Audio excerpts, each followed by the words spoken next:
So ప్రజాస్వామ్యం కూని అవుతోంది. అప్రకటిత ఎమర్జెన్సీ ఇక్కడ అమలవుతోంది. దేశంలో ఏ రాష్ట్రంలో లేని పరిస్థితులు కేవలం మనకి ఆంధ్రప్రదేశ్లోనే కనిపిస్తాయి. కక్ష సాధింపు చర్యలకు పరాకాష్ట 4 టీవీ మీడియా ఛానల్స్ను లోపలికి రానివ్వకుండా శాసనసభ సమావేశాలు. ఏ రంగా చూడాలి సతీష్? నిన్నటి నుంచి మనం చూస్తున్నాం, పలువురు మేధావులు అవ్వచ్చు, సీనియర్ పాత్రికేయులు అవ్వచ్చు దీన్ని గర్హిస్తూ ఉన్నారు. ఇలాంటి పరిస్థితి మారాల్సిన అవసరం ఉంది అంటున్నారు. కొంతమంది చెప్తున్నారు సుప్రీంకోర్టు వరకు కూడా వెళ్ళాలి, పోరాటం సాగించాలి అని. ఏం జరుగుతోంది ఆంధ్రప్రదేశ్లో సతీష్? అరే జర్నలిస్టు సంఘాలు, ఆ ప్రజా సంఘాలు, ప్రజాస్వామ్యవాదులంతా తీవ్రంగా దుమ్మెత్తి పోస్తున్నా సరే రాష్ట్ర ప్రభుత్వ ఆ నియంతృత్వ వైఖరిని మాత్రం వేయటం లేదు. ఈ రోజు రెండో రోజు శాసనసభ శాసన మండలి సమావేశాలు ఈ రోజు జరుగుతూ ఉన్నాయి. శాసనసభలో ఈ రోజు ఉదయం 9 గంటల నుండి గవర్నర్ ప్రసంగానికి ధన్యవాదాలు తీర్మానం తెలిపేటువంటి తీర్మానం పైన చర్చ, అదేవిధంగా ఈ రోజు మరి కాసేపట్లో శాసన మండలిలో కూడా ఈ అంశం పైన చర్చ జరగనుంది. అయితే ఈ సమయంలో కూడా ఇప్పటికీ కూడా ఎవరైతే సాక్షి టీవీతో సహా మిగిలినటువంటి 4 టీవీ ఛానళ్లకు సంబంధించి జర్నలిస్టులను ఈ రోజు కూడా అనుమతించలేదు. ఈ 4 టీవీ ఛానళ్లకు సంబంధించినటువంటి జర్నలిస్టులకు పాసులు మంజూరు చేయలేదు.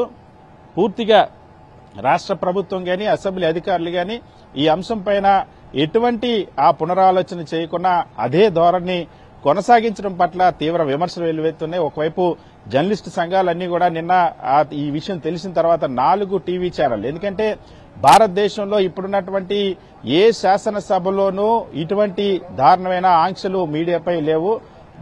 దేశంలో ఉన్నటువంటి అన్ని శాసనసభల్లో కూడా మీడియాను అసెంబ్లీ సమావేశాల కవరేజీకి అనుమతిస్తున్నటువంటి పరిస్థితి. కానీ ఇక్కడ ఆంధ్రప్రదేశ్ రాష్ట్రంలో మాత్రం సాక్షి టీవీ సహా 4 టీవీ ఛానళ్లు మాత్రం అనుమతించడం లేదు. ఆంధ్రప్రదేశ్ రాష్ట్రంలో శాసనసభ చరిత్రలో ఇప్పటి వరకు కూడా ఆంధ్రప్రదేశ్ రాష్ట్రంలో ఉన్నటువంటి ఏ ప్రభుత్వంలో కూడా, గతంలో ఉన్నటువంటి ఏ ప్రభుత్వంలో కూడా ఈ విధంగా 4 టీవీ ఛానళ్లను ఎటువంటి కారణాలు లేకుండా, ఎటువంటి వివరణ తీసుకోకుండా, ఎటువంటి నోటీసులు ఇవ్వకుండా ప్రజాస్వామ్యం అపహాస్యం చేసేలాగా గతంలో ఏ ప్రభుత్వం కూడా వ్యవహరించలేదు. ఇప్పుడు ఈ శాసనసభ సమావేశాలు ప్రారంభమైనప్పటి నుండి కూడా నిన్న గవర్నర్ ప్రసంగాన్ని కవరేజ్ చేసేటువంటి అవకాశం కూడా 4 టీవీ ఛానళ్లకి వెళ్ళలేదు. ఈ రోజు నుండి జరుగుతున్నటువంటి శాసనసభల మిగిలినటువంటి చర్చలు దాదాపుగా ఈ మార్చి 21వ తేదీ వరకు కూడా శాసనసభ సమావేశాలు జరిగేటువంటి అవకాశం ఉంది.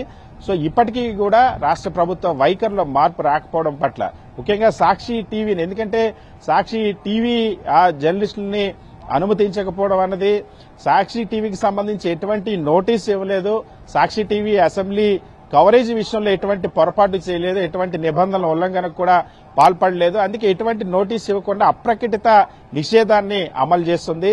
ప్రజాస్వామ్యంలో ఉన్నటువంటి ప్రాథమిక హక్కు భావ ప్రకటన స్వేచ్ఛ, మీడియా స్వేచ్ఛను పూర్తిగా రాష్ట్ర ప్రభుత్వం ఇక్కడ ఈ శాసనసభ సమావేశాల సందర్భంగా విస్మరించడం పట్ల సర్వత్రా విమర్శలు వెల్లువెత్తున్నటువంటి పరిస్థితుంది. సో ఇప్పటికీ కూడా అదే ధోరణి కొనసాగిస్తుంది. ఆంధ్రప్రదేశ్ రాష్ట్ర చరిత్రలో ఏ ప్రభుత్వ హయాంలో కూడా, ఏ శాసనసభ కాలంలో కూడా ఇటువంటి పరిస్థితి లేదు. 4 టీవీ ఛానళ్లకు సంబంధించినటువంటి సాక్షి టీవీ సహా 4 టీవీ ఛానళ్లకు సంబంధించినటువంటి జర్నలిస్టులు అనుమతించకపోవడం, అప్రకటిత నిషేధాన్ని విధించడం పట్ల సర్వత్రా విమర్శలు వెల్లువెత్తున్నాయి హరి.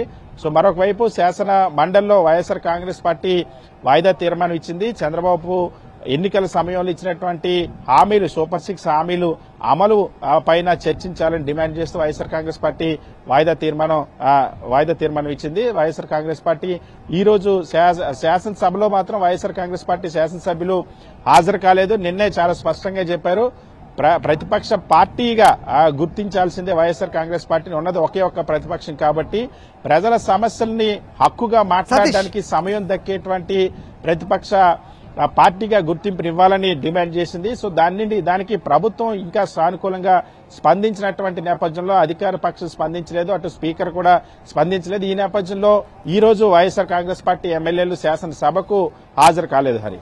All right Satish.